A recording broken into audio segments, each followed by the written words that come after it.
Pengalaman mistis ini berawal saat kakak sepupuku, sebut saja Mbak Ani, berencana akan membeli sebuah rumah yang letaknya masih di area kota tempat kami tinggal.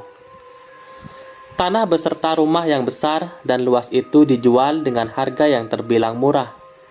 Makanya, mbakku tersebut tertarik untuk membelinya. Saat akhir pekan tiba, si pemilik rumah dengan mbakku berjanji ketemuan di rumah yang akan dijual itu untuk melihat-lihat isi rumah. Dan mbakku itu mengajakku untuk menemaninya melihat rumah yang akan dibelinya itu. Kita berangkat di jam sesuai kesepakatan. Sesampai di depan rumah itu, Mbak Ani celingukan melihat sekelilingnya untuk mencari si pemilik rumah. Dia menelpon si pemilik menanyakan keberadaannya. Saat Mbak Ani tidak menemukan orang yang punya rumah itu berada di sana. Si pemilik rumah menyuruh mbakku itu untuk masuk melihat isi rumah terlebih dahulu. Karena si pemilik izin datang agak terlambat, karena ada urusan mendadak. Dia mengatakan kalau pintunya tidak dikunci. Oke lah, akhirnya kami membuka pintu dan masuk. Ketika aku mulai melangkahkan kakiku masuk di rumah itu, aku merasakan ada yang tidak beres di dalam rumah itu. Aura negatifnya sangat pekat. Aku mengernyitkan kening dan mencari tahu apa yang tidak beres, tapi belum ketemu. Kemudian Mbak Ani membuka setiap jendela supaya angin dan sinar matahari bisa masuk. Ketika angin mulai berhembus mengalir memenuhi semua ruangan rumah itu, ada bau darah menyeruak dari arah dapur dan kamar mandi. Bentuk bangunan rumahnya kotak, namun luas, jadi ada ruang tamu. Kami bisa melihat dapur dan kamar mandi yang hanya dipisah oleh sekat sedikit tembok dan tirai yang membentang menutupi dapur dan kamar mandi itu. Sambil melihat-lihat sekeliling, Mbak Ani mengajakku bicara panjang lebar, mengomentari setiap sudut rumah itu. Tetapi aku tidak fokus kepada celotehannya. Tak lama setelah itu, mbakku izin keluar sebentar untuk melihat area teras. Jadilah aku sendirian di dalam rumah itu. Pandanganku saat itu hanya tertuju kepada dapur dan kamar mandi. Lalu dengan pelan dan hati-hati, aku langkahkan kakiku lurus menuju dapur. Suasana rumah begitu sunyi dan sepi. Hanya terdengar desiran angin yang sedikit mampu menyibakkan tirai dapur. Aku menghentikan langkahku tepat di depan tirai dapur itu. Masih sunyi, hingga aku bisa mendengar suara nafasku yang mulai terdengar tidak beraturan. Tanganku gemetar meraih ujung tirai. Aku ragu hendak menyibakkan tirai itu untuk melihat isi dapur. Juga merasa tidak siap dengan hal mengejutkan yang mungkin akan terlihat di area dapur itu. Tapi aku penasaran. 1, 2, aku berhitung dalam hati. Oke, dalam hitungan ketiga akan kubuka tirainya. 3. Akhirnya, dengan pelan kusibak tirai itu. Kubuka secukupnya untuk sepasang mataku supaya bisa mengintip di dalam ruangan itu. Dan banyak pasang mata anak-anak kecil di area dapur dan kamar mandi menatap kepadaku. Di kamar mandi, tepatnya di toilet. Anak-anak kecil dengan umur yang berbeda, laki-laki dan perempuan. Ada balita juga, ada bayi, semua kumpul di situ. Badan mereka lusuh, juga belepotan darah. Bau anyir darah mencucuk hidungku dengan tajam. Pemandangan yang menjijikkan tapi juga memilukan. Mataku terbelalak melihat pemandangan itu. Kututup mulutku yang menganga dengan telapak tanganku yang satunya.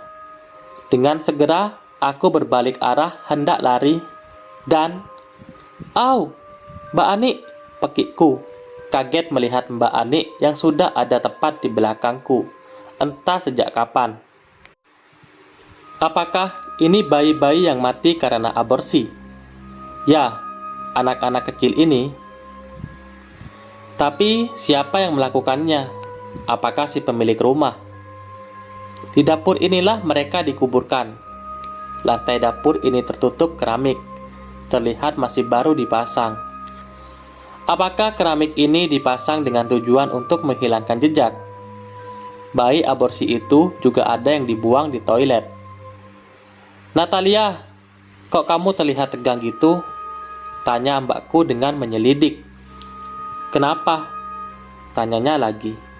Aku hanya menggeleng. Tiba-tiba, seorang perempuan masuk ke rumah dan menghampiri kami. Wanita setengah tua memakai tank top dan celana ketat sangat pendek. Terlihat seksi. Apakah ini pemilik rumahnya? Hai Tante Feni. Akhirnya datang juga. Sapa Mbak Ani. Di belakangnya ada seorang pemuda sekitar umur 20-an, membuntuti orang yang akhirnya orang itu kuketahui bernama Tante Feni. Mbakku menoleh sebentar ke arahku dan berbisik. Itu pacarnya Tante Feni. Begitu katanya. Hah? Masa sih? Batinku. Tante Feni itu yang kulihat umurnya sekitar 40 sampai 45-an. Dan pacarnya masih muda banget. Gila. Gimana, Dik? Suka dengan rumahnya? Ini murah banget loh, Dik. Bayar uang muka dulu juga nggak apa-apa. Selebihnya nyicil. Yang penting laku rumahnya, Dek. Karena sudah lama tidak laku-laku, kata Tante Feni kepada mbakku. Sementara kulihat pemuda itu mengelayut manja di bahu Tante Feni, tanpa merasa malu sedikit pun kepada kami. Mungkin rumah ini hendak dijual untuk pria berondongnya itu. Akhirnya mbakku membayar uang muka kepada Tante Feni. Dia tetap kukuh ingin membeli rumah itu walaupun sudah kuperingati bahwa rumah itu sangat kotor karena bekas tempat orang berbuat maksiat. Aku melihat seluruh ruangan di rumah itu pernah dipakai untuk berzina. Di ruang tamu, di ruang tengah, di kamar, di dapur, bahkan di kamar mandi juga.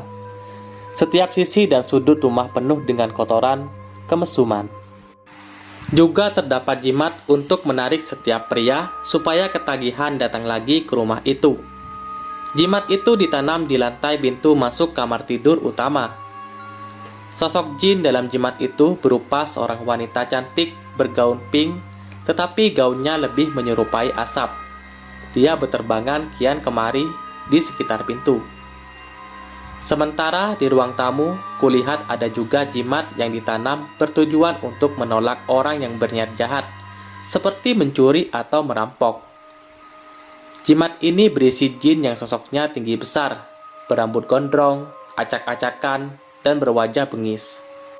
Sudah kukatakan semuanya itu kepada Mbak Ani, juga tentang bayi-bayi yang kulihat di dapur dan kamar mandi itu. Tetapi Mbak Ani tidak percaya dengan hal-hal yang berbau mistis seperti itu. 2 minggu kemudian, dia sudah menempati rumah itu beserta suaminya. Suatu malam, ada orang yang menggedor pintu rumahku dengan kencang. Aku kaget juga takut. Siapa yang menggedor malam-malam begini? Siapa? Tanyaku. Aku nah, bukain pintu buruan. Suara Mbak Ani terdengar panik di luar sana. Kubuka pintu dan kulihat raut wajah Mbak Ani ketakutan dengan bibirnya yang terlihat pucat. Mbak, kenapa? Tanyaku sambil mempersilahkan masuk. Aku tidur sini ya. Tolong malam ini aja ya nah, katanya memohon.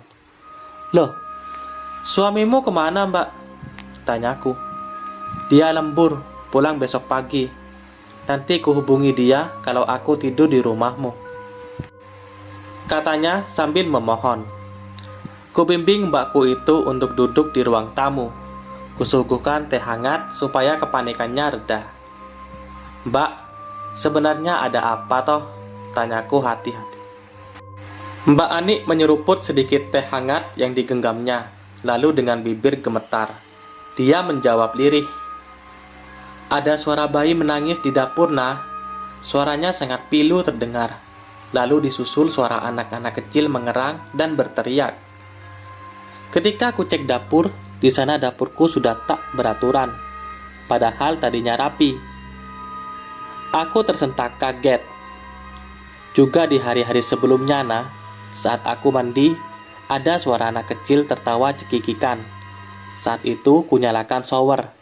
Ketika shower menyala, suara cekikikan itu terdengar jelas. Tetapi saat shower itu kumatikan, suara itu hilang. Aku sudah menceritakan hal ini kepada suamiku, tapi dia berusaha meyakinkanku kalau itu hanya halusinasi saja. Aku berpikir keras bagaimana cara untuk membuktikan kepada mbakku kalau memang benar ada banyak janin yang dikubur di dapur rumah itu. Ya, aku harus menemui dan bertanya kepada Tante Fanny selaku pemilik rumah yang sebelumnya. Akan kulakukan.